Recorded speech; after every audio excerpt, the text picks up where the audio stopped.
A former high school basketball coach will spend nearly 34 years behind bars after admitting to a pattern of sexual abuse and harassment that spanned decades. The crimes involving multiple girls that he coached on Oahu, and today victims confronted him in the courtroom. Kimber Collins joins us live outside the federal courthouse with the decision as well as reaction. Kimber?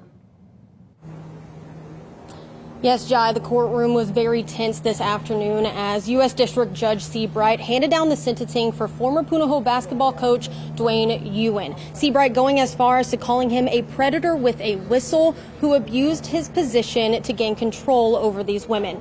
And the victims say that they have waited way too long for justice. So let's take you back to what happened. Yuen pled guilty last December to 12 federal counts, including sex trafficking, coercion, and producing child sexual abuse material. Today, he was sentenced to 5 counts. Prosecutors say his victims were middle and high school girls he coached between 2005 and 2023. Now, inside the courtroom today, the judge also called his actions explicit and disturbing before sentencing him again to nearly 34 years in prison, followed by life on probation, and he must register as a sex offender. We spoke to one of his victims before the sentencing was handed down today. You can say a sense of relief. You know, it was a long time coming. About 15, 20 years ago, you could never see this day. And so, yeah, I'm relieved that we're here.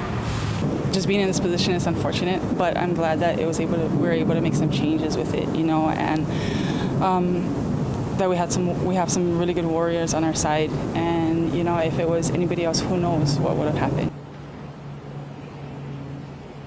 Several victims told the court they still live with the trauma of Yuen and want this case to push schools to act faster when allegations surface. Now, again, in the courtroom today, 4 victims either had letters or spoke to Yuen directly. It was a very powerful day here at the courthouse, and we will have more on the sentencing and the story of strength from these women tonight at 6. Reporting live at the federal courthouse, Kimber Collins, Island News.